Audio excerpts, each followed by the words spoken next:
E olha, gente, o nosso convidado de hoje é nascido na França e radicado no Brasil. Traz no sangue o prazer de cozinhar e misturou ingredientes de lá e cá para dar vida a pratos que logo na primeira garfada o comensal diz: que maravilha! Pronto, eu não preciso mais dizer nada, né? Todo mundo já sabe que o chefe Claude Troagot tá com a gente aqui no Morning. Fala, Claude, tudo bem, querido? Bem-vindo! Tudo bom, gente? É um prazer estar com você aí na Jovem Pan. Maravilhoso, que maravilha mesmo, né? Ô, Claude, a primeira coisa que eu queria saber de você é qual foi o tamanho, hein, do estrago provocado pela pandemia do coronavírus no setor de bares e restaurantes e na sua vida profissional em particular. Você achou que, de modo geral, os governantes mais acertaram ou mais erraram com essa política de restrições? Não, respondendo à primeira pergunta, o estrago foi muito grande, né? O setor da restauração aí foi tocado em cheio, como muito setor. A gente está falando de uma profissão muito de arte, né? Artístico, e todo o setor da arte realmente foi tocado. A música, nem se fala, né? Música, teatro, enfim. No meio dos restaurantes, a gente fechou, obviamente, por obrigação. Estamos reabrindo agora, nesse momento, de um mês para cá, a reabertura aconteceu muito devagarzinho, cheio de restrições, mesas separadas, garçons servindo com máscaras, enfim, álcool nas mesas, mas o movimento está voltando pouco a pouco, assim, de uma maneira suave. Vamos esperar que essa pandemia acabe logo. A gente sabe que vai durar agora um tempo, temos que cuidar da gente. Agora, falando do governo, que sou eu para me botar no lugar do governo, né? Eles fazem realmente o que pode, deve ter uma pressão enorme em cima disso, né? Cuidar de uma população grande como a brasileira. Eu acho que o governo está fazendo sua parte, bem ou mal, obviamente tem os lados ruins, tem os lados bons, mas pelo menos tentando fazer o melhor que pode. Né? Perfeito. Paulinha, pergunta para o Claude. Claude, o Fogaça, quando falou dessa retomada dos restaurantes, muitos chefes tiveram que fechar e nessa intenção de reabrir, por exemplo, pensando em ingredientes mais simples, né, menos requintados, enfim, porque todo mundo está passando realmente por uma crise. Eu queria saber como você entende isso, ou se não deve ser preservado também essa alta gastronomia, que, claro, são poucos que podem pagar ou usufruir, mas que também faz parte. O que é que você pensa a respeito disso? Eu penso que a gente está passando por um momento onde a gente tem de se renovar, repensar a nossa maneira de agir, não só como cozinheiro, mas também como homem de negócio. Né? Ficamos fechados durante 6 meses, a reabertura agora, a retomada está acontecendo, mas uma retomada lenta, obviamente, que muita gente sofrer com o poder aquisitivo, e estamos aí tentando fazer isso que eu fiz, pelo menos, fazer uma restauração um pouco mais em conta, eu diria mais barata, usando os produtos, obviamente, esse é meu trabalho de alto nível, de alta qualidade, mas tentando trabalhar com técnicas um pouco menos apuradas.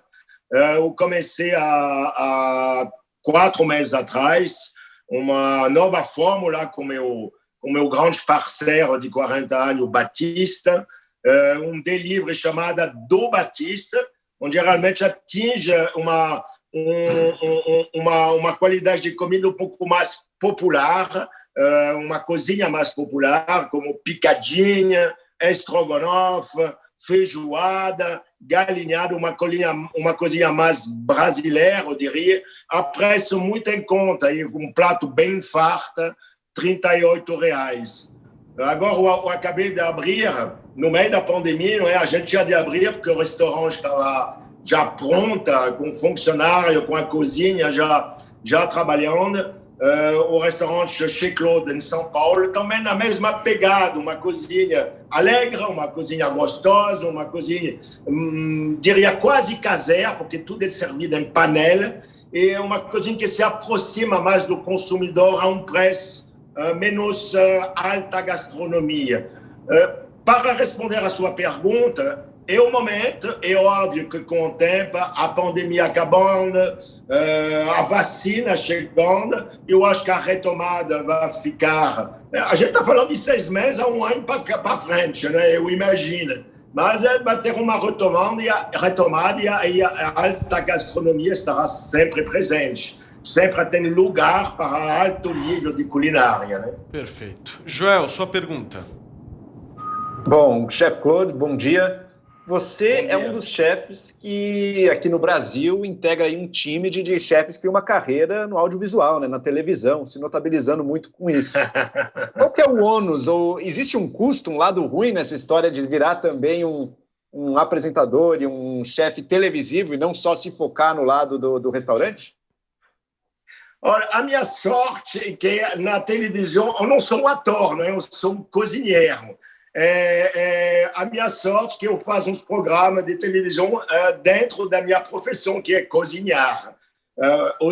Esse último ano, entrei na Globo com o Mestre do Sabor, um programa um pouco mais elaborado, diria, que eu estava acostumado a fazer no Que Maravilha, no GNT. O Que Maravilha continua, obviamente, uma approach um pouco mais leve e simpático, que o Mestre do Sabor, onde é uma competição muito forte com profissionais na frente do fogão.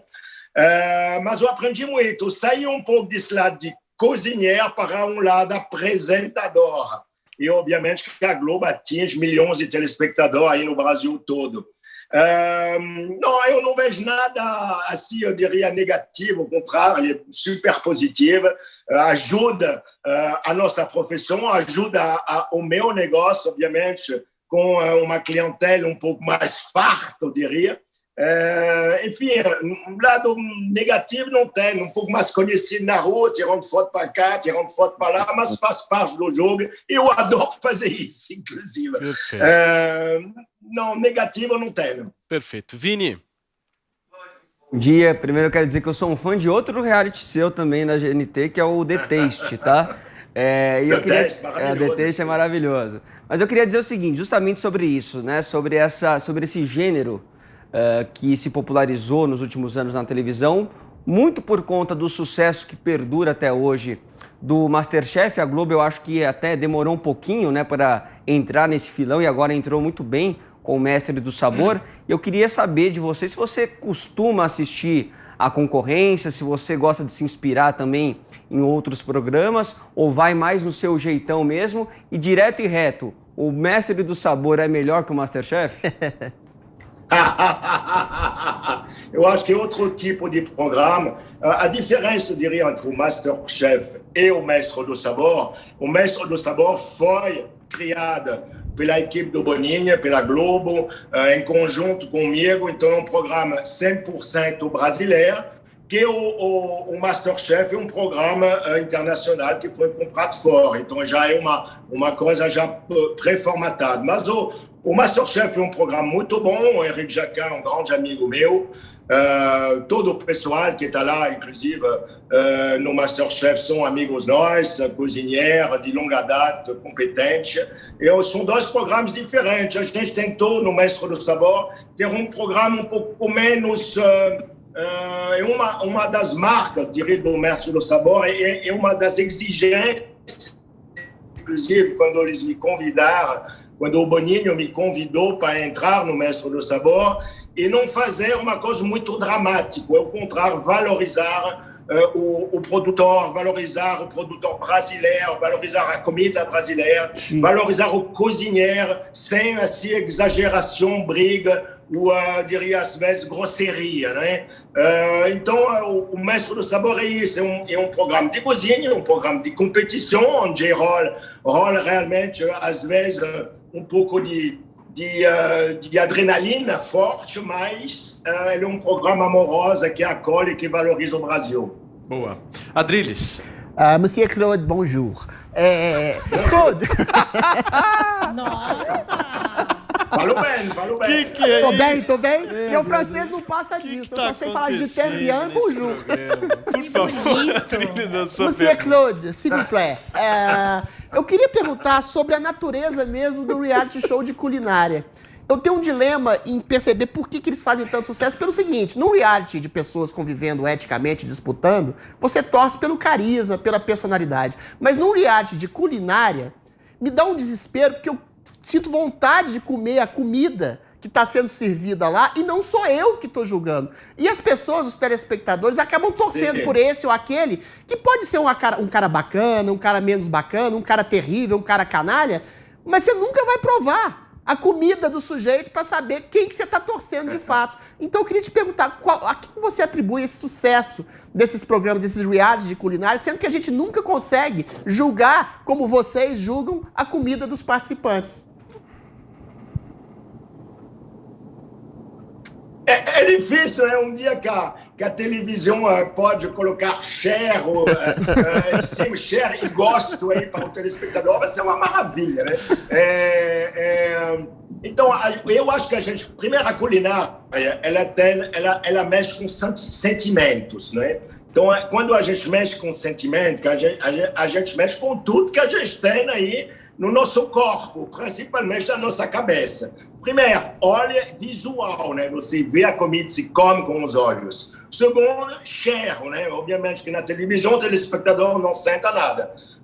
Sabor, a boca aí, a acidez, o sal, o açúcar, pimenta, o amargo, tudo vem e você consegue harmonizar o sabor na sua boca. E ouvir, ouvir o telespectador tem essa opção de também não ouvir a comida, o barulho da panela, o barulho da carne fritando, o barulho do crack-crack quando você bota na boca. O resto é passado através dos mestres, não é? Ou do apresentador que fala, olha, essa comida é muito boa, essa comida é um pouco salgada. Enfim, eu acho que através do meu sentimento, o sentimento dos mestres, o telespectador consegue entender o sabor da comida.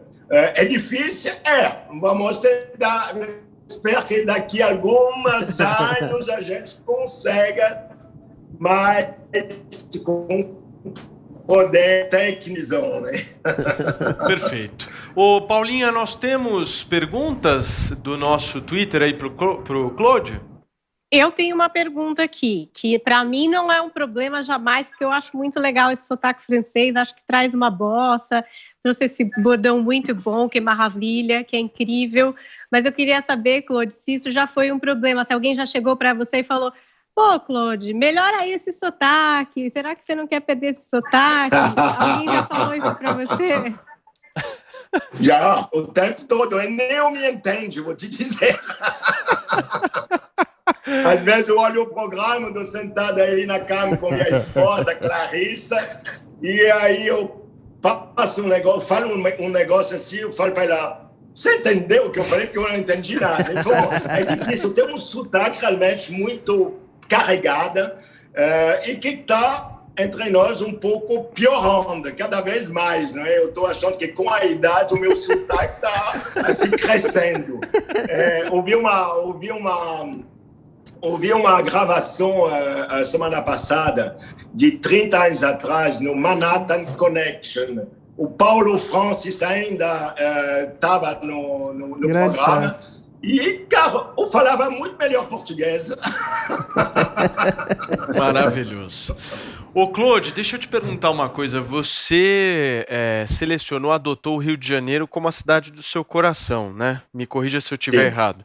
Eu queria um depoimento teu. Como é que você enxerga os casos de corrupção que existem no Rio de Janeiro, tanto no governo estadual, municipal? Como é que você vê isso? Você é um cara que não é brasileiro, nascido aqui no Brasil, mas adotou a cidade como um todo, né? Eu queria uma opinião sua. Bom, primeiro, eu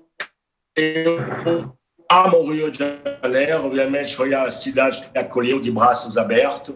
Eu vivo no Rio de Janeiro, minha família é carioca, os meus negócios estão no Rio. Agora que estou fazendo espaço em São Paulo, que é uma cidade incrível. São Paulo é uma cidade onde os negócios estão acontecendo, onde realmente o poder aquisitivo é muito mais alto que no Rio de Janeiro. E Nova York da América do Sul, não é? Então, estou fazendo os primeiros passos agora com o restaurante Chez Claude, que acabou de abrir no Itaim Bibi. E a gente está muito feliz e eu vou tem de fazer essa ponte aérea agora entre Rio e São Paulo. Se a gente fala da corrupção, ela não é só dirigida ao estado do Rio de Janeiro, não é? A corrupção é generalizada. No Brasil, a gente vive esse momento de alguns anos para cá, se não é muito mais que alguns anos para cá, nesse problema que a gente tem no Brasil de corrupção em todos os níveis. Eu diria que não é só no governo, né?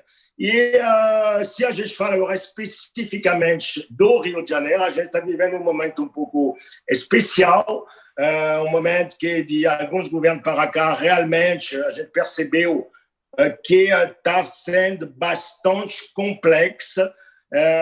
Faz parte, eu não vou dizer que faz parte do jogo, né? Porque isso não faz parte da nossa vida, é surreal ter esses momentos de corrupção, mas enfim, a gente tem que trabalhar, lutar contra isso, tentar votar um pouco melhor, eu diria, mas enfim, a vida é a vida e vamos tocar à frente, vamos acreditar que o dia seguinte vai ser melhor, né? Perfeito. Batalhar para isso. Perfeito. Né? Vini, para a gente fechar a última pergunta. Vamos lá. Claude, quando você diferenciou ali um pouquinho, né, o perfil do Mestre do Sabor para o MasterChef, você falou dessa valorização, né, do produtor, do cozinheiro, né, um programa que é um pouco mais delicado ao fazer as suas críticas aos participantes, um pouco menos grosseiro. Qual que é a realidade das cozinhas fora das câmeras? É uma realidade mais Mestre do Sabor ou é uma realidade mais MasterChef? E mudou um pouco isso também, a relação do chefe com os outros cozinheiros ao longo dos anos? Nem é como MasterChef, nem é como Mestre do Sabor, é no meio termo. Boa. Eu fui educada eu venho de uma família de cozinheiros, sou a terceira geração da família Troisgros. E a gente, vamos voltar um pouco para trás, nos anos 60, 70, onde eu comecei a trabalhar nas grandes casas, grandes restaurantes, grandes cozinhas da França. Um dos mais famosos é o Paul Bocuse, né? E naquela época era muito diferente de hoje. O chefe, principalmente o chefe francês, era um chefe que realmente era outro momento, né? outro pensamento, outra concepção, era logo após a guerra, enfim. As cozinhas eram difíceis, as cozinhas eram quentes, sujas, com materiais pesados, o chefe gritando o tempo inteiro, era quase violento, diria, né? Hoje em dia, obviamente, isso não existe mais, é impossível, e não existe. Hoje em dia, as cozinhas estão com ar-condicionado, tem uma pegada muito... Você vê o Chez Claude agora que acabou de abrir, é uma cozinha 100% aberta, onde o cozinheiro está na frente do cliente, onde tem uma dinâmica muito amorosa, não é? Entre a relação entre o cliente, perfeito, o cozinheiro e a comida. Enfim, mudou muito, né? A gente está falando também de um espaço de 60 anos. Perfeito. Mas, bom, a cozinha, há 40, 60 anos atrás, era complexa. Muito bem. Era mais para o MasterChef. Ô, Claude, uma última perguntinha aqui para você do Jefinho Barreto. Quem você admira hoje no Brasil como chefe de cozinha? Bem curtinho. Eu admiro como chefe no Brasil. Eu tenho vários, na realidade, mas aí bem curtinho. Não, é difícil uma pergunta isso aí. Eu admiro.